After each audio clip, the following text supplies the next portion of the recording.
Welcome back, Troglodytes, to your daily dose of guitar information, the Trogly's Guitar Show. Time for that weekly mod collection demo shop update for the week. I would love to tell you the website worked perfectly again another week in a row. However, there was a small hiccup. It updated not once, but twice. The second one had a couple of extra guitars about 15 minutes later, and I was able to catch these because a viewer of the show sent me a message on Reverb saying, "Hey, did you catch that second upload? Look at these things." Which I thought it was strange because normally Gibson does about 15 guitars per week, and I only counted 12 this week, so let's start with these three cool ones. First off, Gold Moonlight Mist for a little under 5,000 bucks. I've got to say, I have a soft spot for anything moon related because I named my daughter something very similar to a moon. So that's why, Moonless Night Les Paul Custom. I do want one of those things if anybody has one. But this one definitely had me thinking. At first, it just kind of looks like a dark brown, maybe with a little bit of golden appearance to it. Kind of reminds me of Fender's Texas T finish in a way. But I really like the aged knobs that match the finish really well. You got the gold hardware, black and gold pickups, same thing with your pickguard.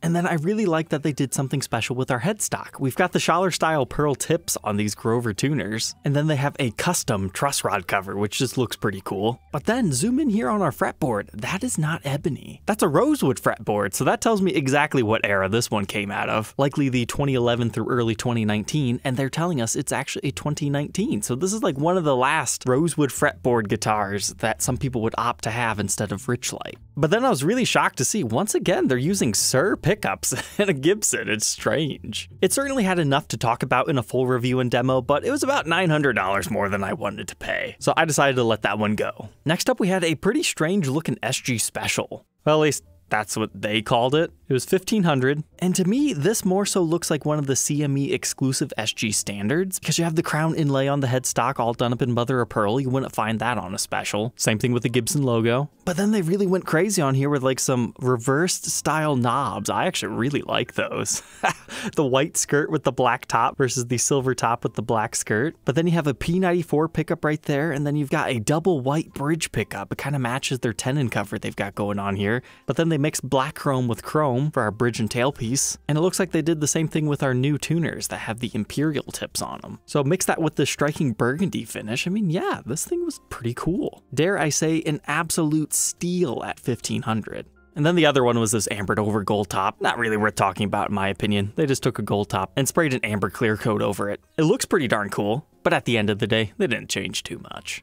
Those are the ones you probably missed, but here are the other ones. There's an SG Modern in Outrun finish. Now, when I looked at this, I thought, that looks very similar to a topic that we just recently covered. The James O'Connor, Gibson US 1s, and other various lady-painted guitars. These things had that very similar old vintage retro video game type thing going on here. They had some suns, they had some planes, the headstocks were pretty matching on them, but there were a bunch of different designs of that. And I already know people that work at Gibson also watch my channel, so I think it's very fair to say they were influenced by that, and I like this design. It almost looks like something that could have been made at that point in time. However, their lines are a little bit more normal, I would say, since they're all about the same size. But once again, you've got like a sun here, and then you like see a purple mountain range or a black mountain range, depending on which way you view it. I'm a bit sad they didn't also do the back just for fun. Like a stripe-ed neck would be awesome. But it sold for a little under $3,000. They also got crazy with one called Blue Tiger. Perhaps this one was inspired by the Zebra Explorer that we just recently saw get auctioned off. This time it's blue. And I gotta say, it looks pretty darn good. But here's the real winning factor. They also did it on the back. Fantastic job, whoever custom painted that one. Sadly though, still available. I wonder if it's because it's a left-handed one, and tiger stripes are only going to appeal to so many people, and it's an even more limited market in left-handed. But it was definitely SG week this time, because Pearl Marble Sparkle's the next one we're going to talk about at nearly 4,000 bucks. I will say, this looks great, but the upcharge on this is kind of crazy. Pearl White is an awesome finish that has to be appreciated in person, because it has a really light color change effect to it in person. It's great. And then match that with your Moto pickguard, your white knobs, pole pieceless pickups. You've got the whole Derek Trucks SG style going on here, with having the trem plate, but not the actual trem. And oh, okay, that's a 2014 guitar too. It's got the 120th anniversary inlay on it. Yep, that thing is pretty cool. However, knowing that's a 2014, I mean, that's like a $1,500 guitar normally, so they are definitely asking quite a premium for that. Next, they had a Les Paul Classic VOS, which is normally a custom shop reserve treatment, in trans cherry. Looks like they played around with some hardware. It's alright. Not too much to report on that one. But outside of the Moon Les Paul, this was the other one I was pretty tempted by, 335 Satin Gold. So once again, kind of Texas tea-like finish. Just a goldish brown weird thing, but it works so well with the golden knobs, the gold and everything else, and a little bit of black mixed in. It even has the matching headstock, and it's a full refinish. I mean, I was very, very tempted to pick that up, and it sold for $3,400. Following that up, a standard 50s. This time they put Black Stinger in the title, so you would know. Because if you look at this, yeah, they played around with the black and gold hardware, mixed it up a little bit. But then you switch it over to the back. You got Black Stinger, black back plates. And oh, are they reissuing the flip-out winding tuners?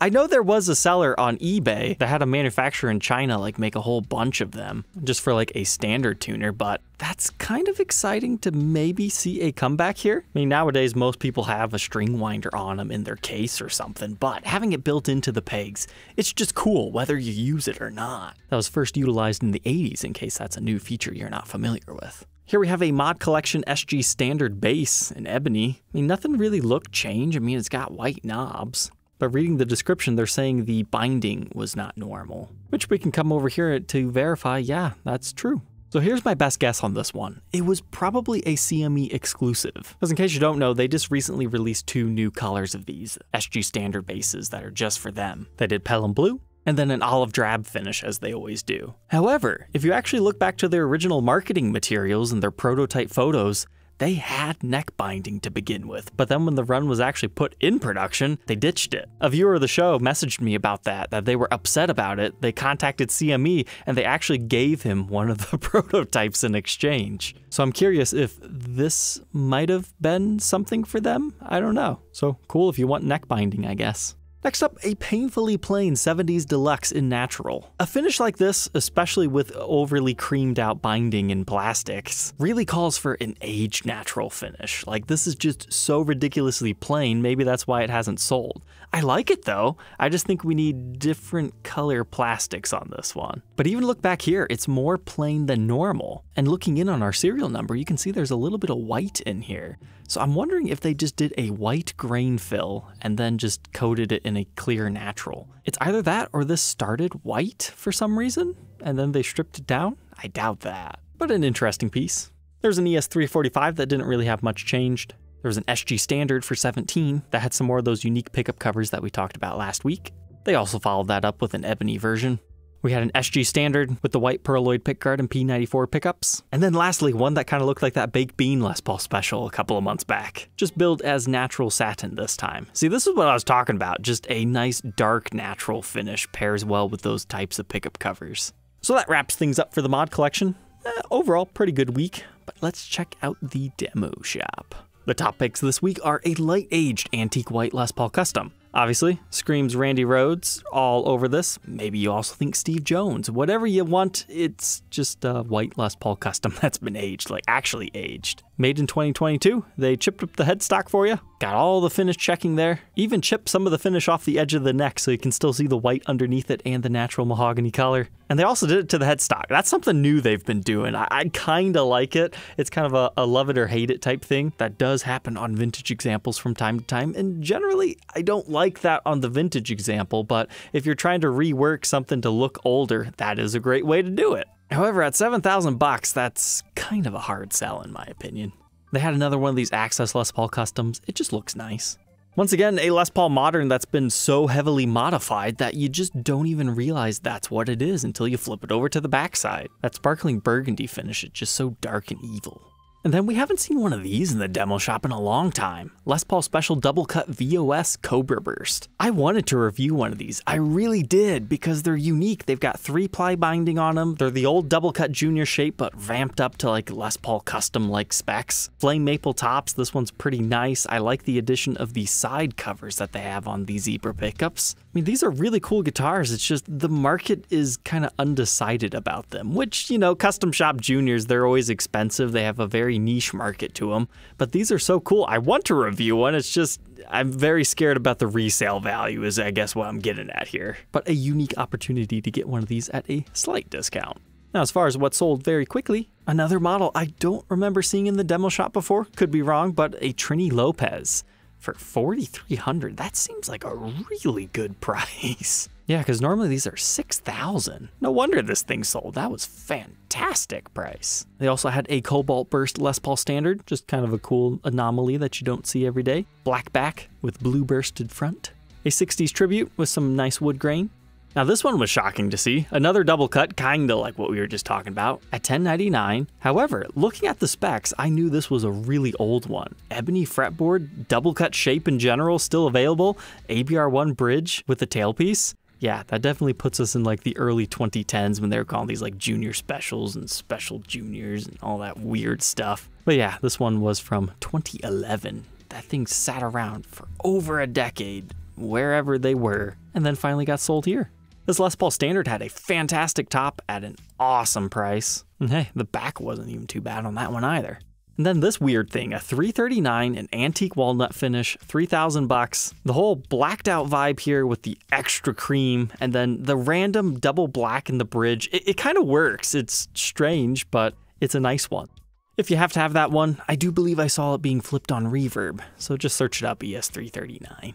Now we can head on over to the European side of things. Just a handful to talk about this week. A nice Les Paul Standard. I mean, $1,900 including everything is a ridiculously good price for something like that.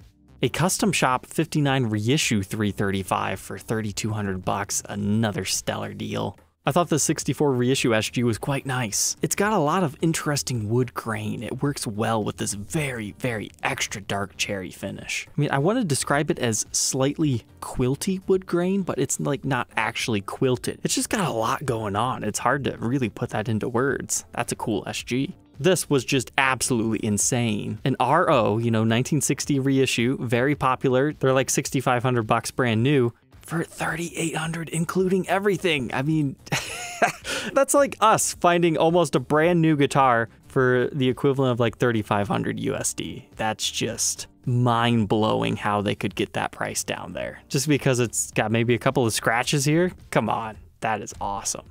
Same story with this one, 57 reissue, $3,200. Again, it's like one of those showing up in our demo shop for about $2,500. But the strange thing about this one is gold top, really nice natural back and sides. But then our headstock, they have a Gibson USA standard truss rod cover on it. If you guys have ever wondered, yeah, what's the big difference between historic truss rod cover and Gibson USA? This sums it up beautifully. Even if we go into Photoshop and take away standard and it's just black and plain, it doesn't look right. It's because you need this style. Then lastly, another good deal, white Les Paul Custom, $3,300. Nothing too bad. All right, troglodytes, I hope you enjoyed tonight's recap. Don't forget to like, comment, and subscribe, and we will catch you tomorrow on the next one. Take care.